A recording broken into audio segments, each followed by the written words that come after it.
Hoje, vamos falar sobre um tema extremamente importante para o cargo de analista de gestão corporativa, recursos humanos no concurso da Pré-Sal Petróleo S.A., PPSA, a rotina de folha de pagamento. Sabemos que o processo de administração de folha de pagamento é um dos pilares da gestão de recursos humanos em qualquer organização, e entender como ele funciona é fundamental para quem está se preparando para esse cargo. Vamos abordar os seguintes tópicos: admissão, cálculos da folha de pagamento, rescisão, férias. Cada um desses pontos é crucial para a correta administração dos direitos dos colaboradores e a saúde financeira da empresa. 1. Admissão. A admissão é o primeiro passo no processo de folha de pagamento. Ela marca o início da relação empregatícia entre a empresa e o colaborador. Esse processo deve ser realizado de forma cuidadosa e seguindo todas as orientações legais, para evitar problemas futuros.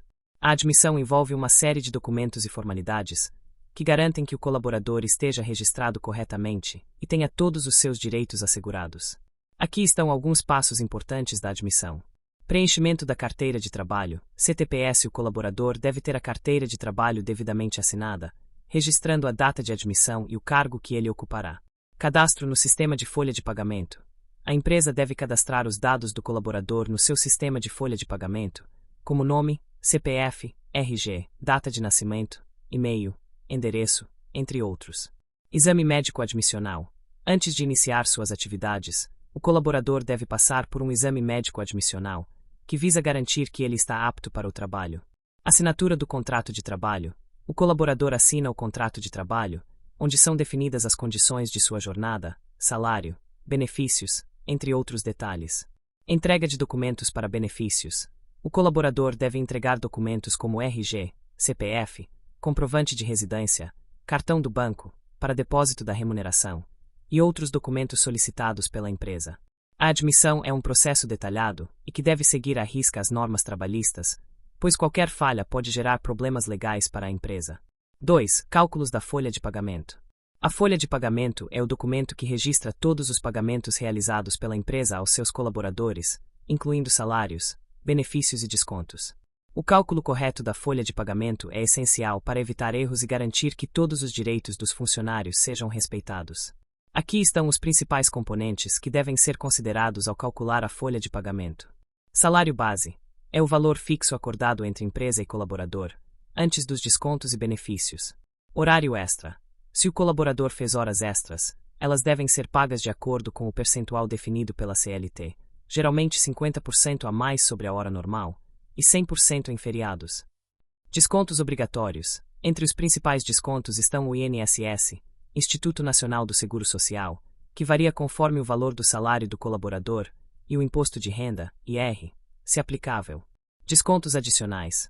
Além dos descontos obrigatórios, a empresa pode ter outros descontos, como vale-transporte, vale-refeição, convênios médicos, etc.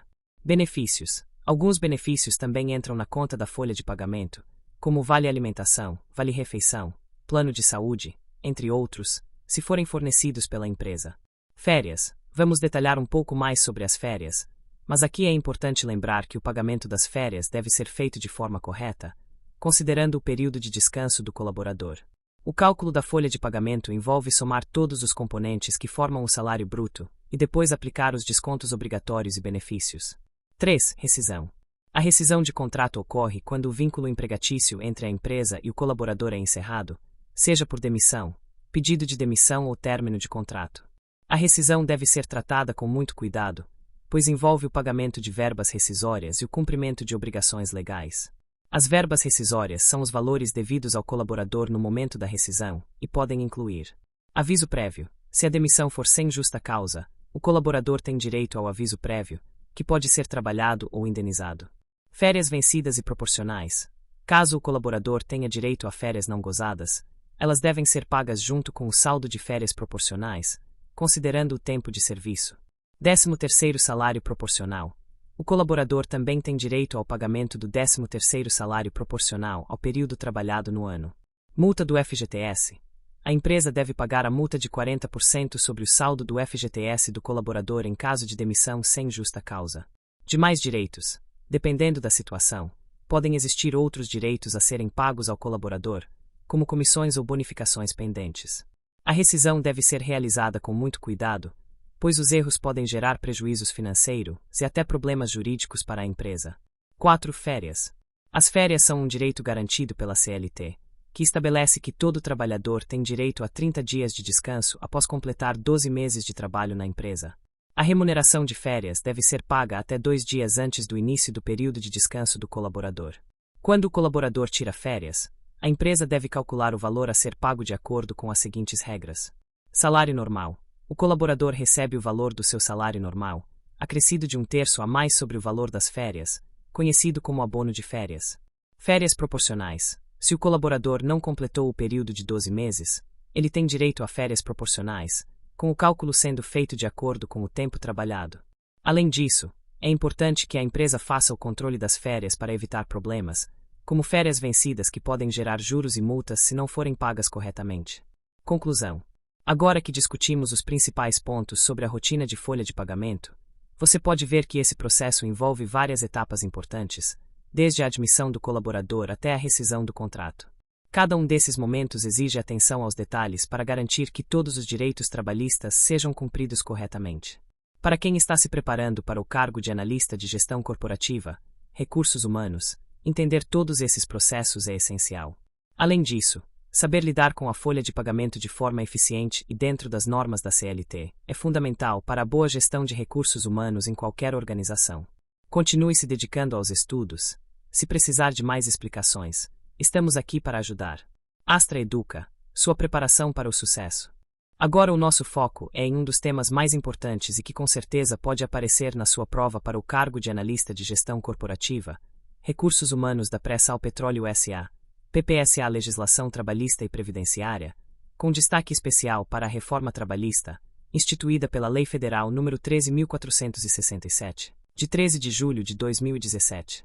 Vamos entender não apenas o que mudou com essa reforma, mas também por que isso é importante para a atuação de um profissional de RH no setor público e privado. Acompanhe com atenção. Taxinha Introdução. O que foi a reforma trabalhista? A Lei 13.467/2017, também conhecida como Reforma Trabalhista, entrou em vigor em novembro de 2017 e alterou mais de 100 artigos da Consolidação das Leis do Trabalho, CLT.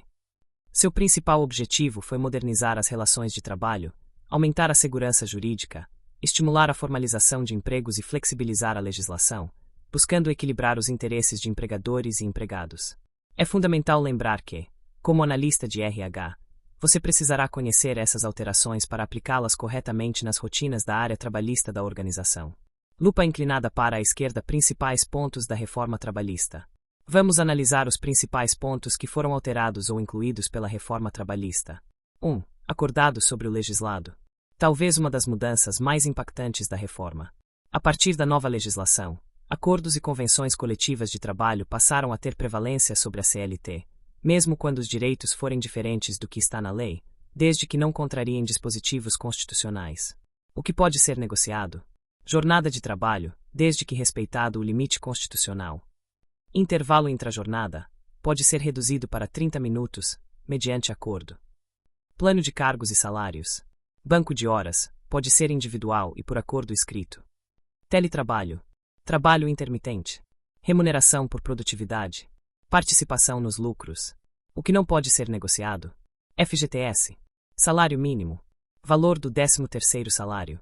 Férias de 30 dias com acréscimo de 1/3. Licença maternidade e paternidade. Normas de segurança e saúde do trabalho. 2. Jornada de trabalho. A reforma trouxe novas possibilidades de organização da jornada. A jornada continua sendo de 8 horas diárias e 44 horas semanais, mas agora é possível fazer acordos de jornada 12x36, ou seja, 12 horas de trabalho por 36 de descanso, sem necessidade de convenção coletiva. Banco de horas individual pode ser feito por acordo escrito entre empregador e empregado, com compensação em até 6 meses. O tempo de deslocamento do trabalhador até a empresa não é mais considerado como tempo à disposição, exceto se houver atividades executadas no trajeto. 3. Trabalho intermitente.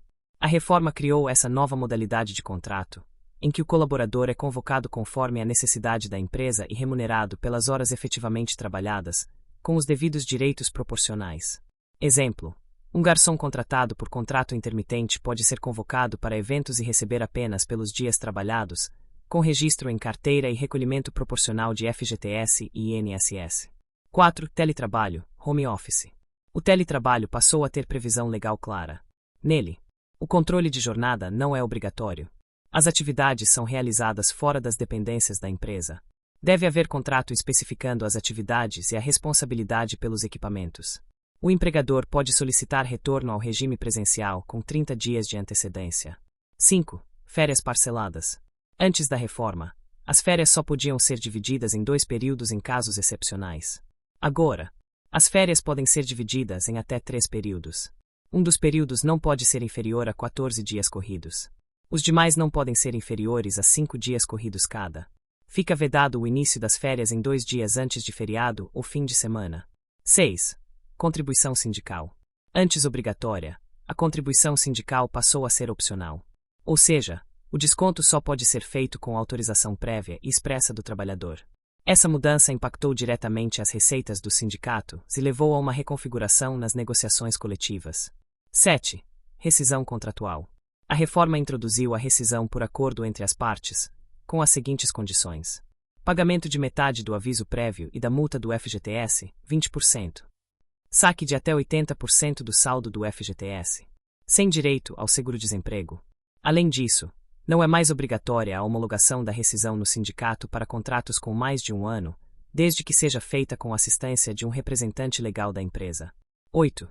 Autônomo e pessoa jurídica.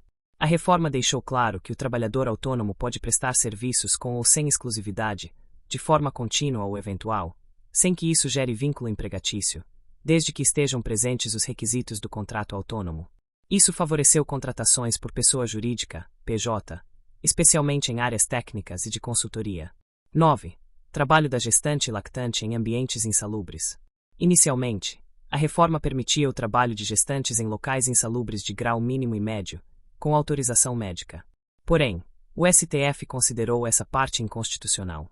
Assim, gestantes e lactantes devem ser afastadas de qualquer atividade insalubre, conforme jurisprudência mais recente. 10. Honorários de sucumbência e custas processuais. A reforma também impactou a Justiça do Trabalho, especialmente quanto aos honorários de sucumbência, ou seja, a parte perdedora deve pagar os honorários do advogado da parte vencedora, mesmo sendo beneficiária da justiça gratuita, exceto em casos de incapacidade financeira comprovada.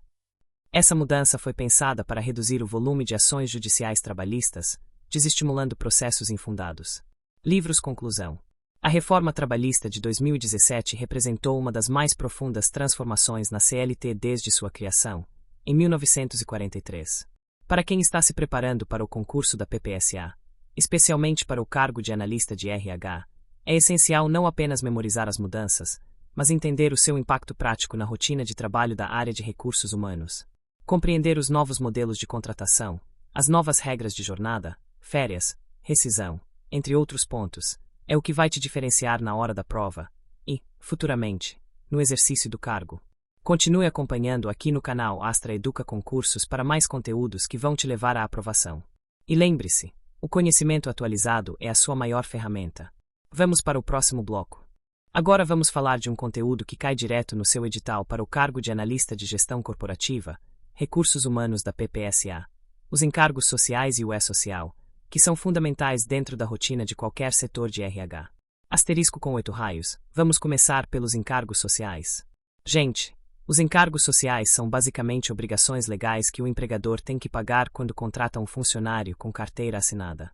Essas obrigações existem para garantir os direitos trabalhistas e previdenciários dos trabalhadores, como aposentadoria, seguro-desemprego, FGTS e por aí vai. Os 3 principais que a gente precisa entender para essa prova são: Diamante Azul Pequeno INSS, Diamante Azul Pequeno FGTS, Diamante Azul Pequeno e Imposto de Renda Retido na Fonte, o famoso IRRF.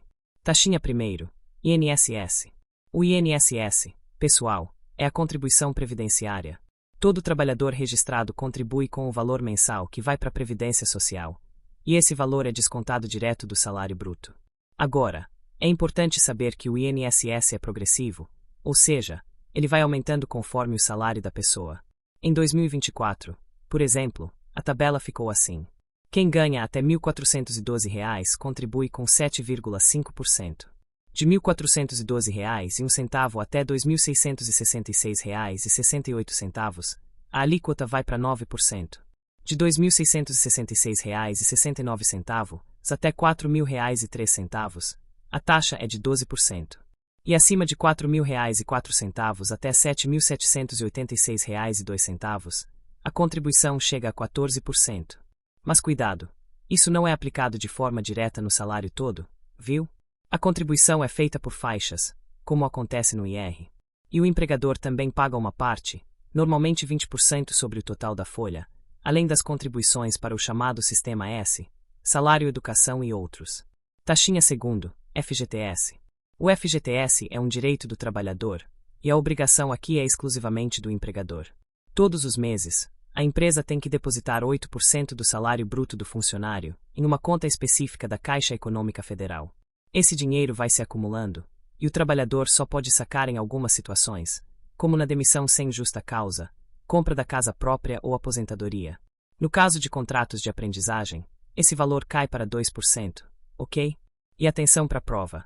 Se o trabalhador for demitido sem justa causa, a empresa ainda paga uma multa de 40% sobre o saldo total do FGTS, e há também uma contribuição adicional de 10% que vai para o governo, embora essa contribuição extra tenha sido extinta para muitas empresas, então vale conferir a legislação vigente no momento.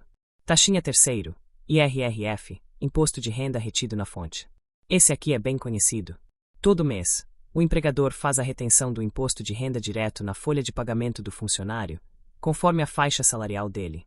Essa é a parte que vai para o governo federal.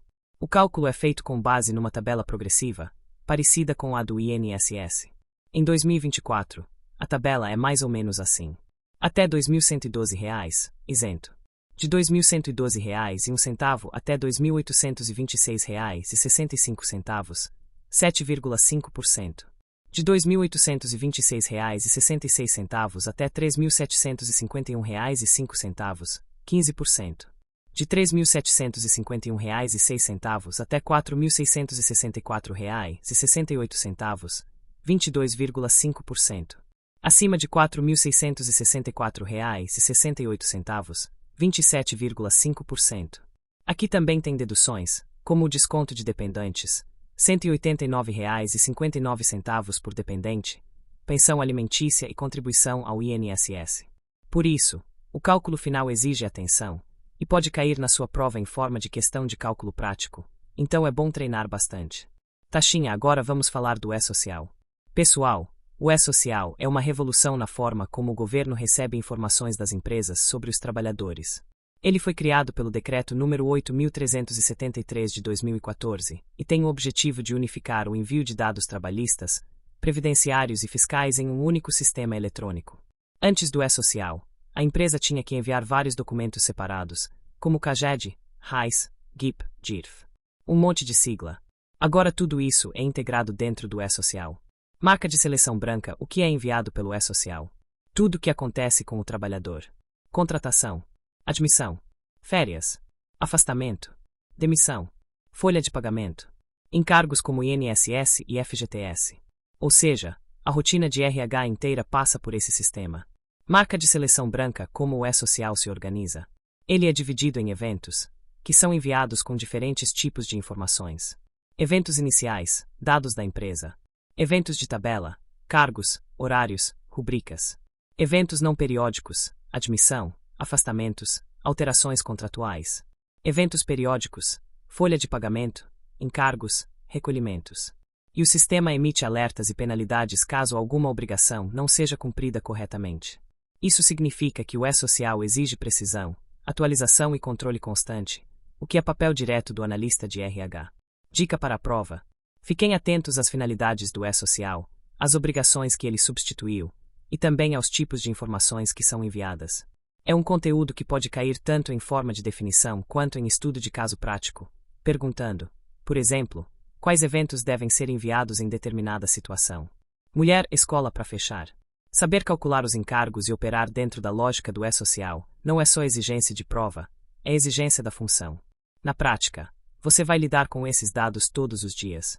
Então estude com atenção, revise os percentuais, treine os cálculos e entenda a lógica de funcionamento do sistema. Continue estudando firme, aqui com a Astra Educa Concursos, porque o seu nome já está reservado lá na lista de aprovados. Agora a gente vai entender direitinho algumas obrigações acessórias fundamentais que o setor de RH deve cumprir. A RAIS, a DIRF, o informe de rendimentos e os acordos coletivos de trabalho.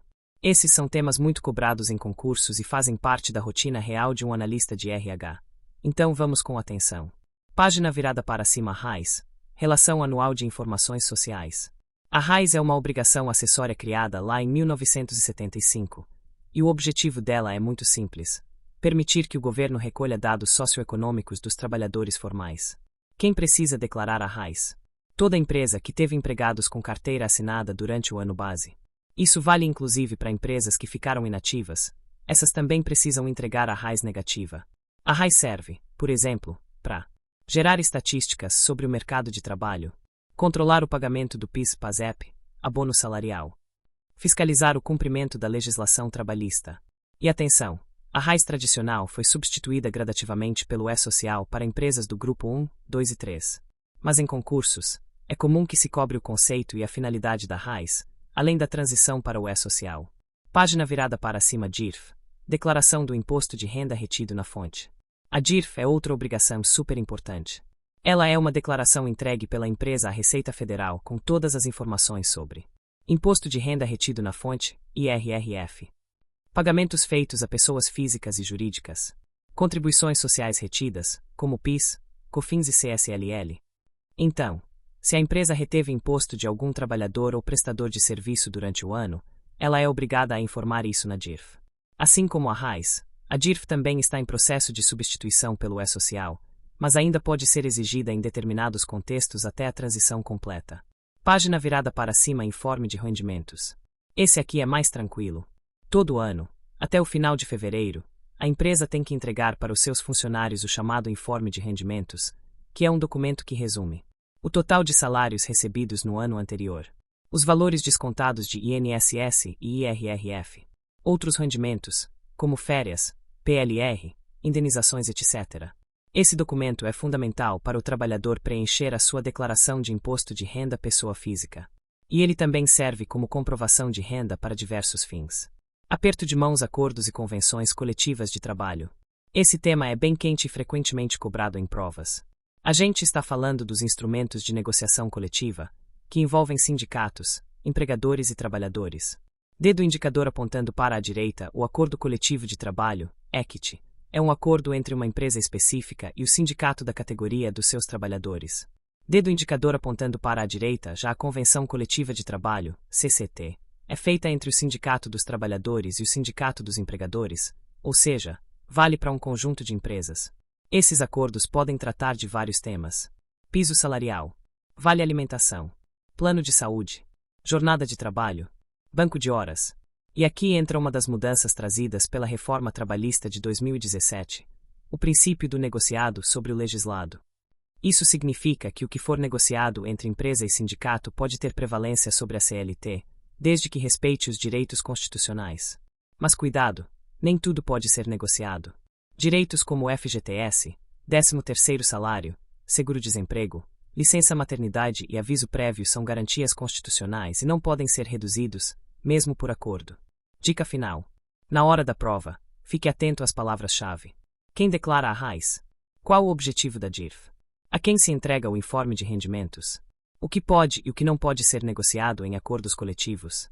E lembre-se, como analista de RH, você não vai só saber o que são essas obrigações, você vai garantir que elas sejam cumpridas no prazo, corretamente e de forma segura. E é isso, pessoal. Se você chegou até aqui, já deu um passo enorme rumo à sua aprovação. Lembre-se, estudar para concurso é uma jornada que exige constância, foco e estratégia. Cada conteúdo que você domina é uma vantagem a mais na hora da prova. Continue firme, revise, pratique com questões e confie no seu processo. Aqui no canal Astra Educa Concursos, você não caminha sozinho. Estamos juntos até a sua nomeação. Então respira fundo, organiza seu cronograma e segue estudando com determinação. Até a próxima aula, e bons estudos!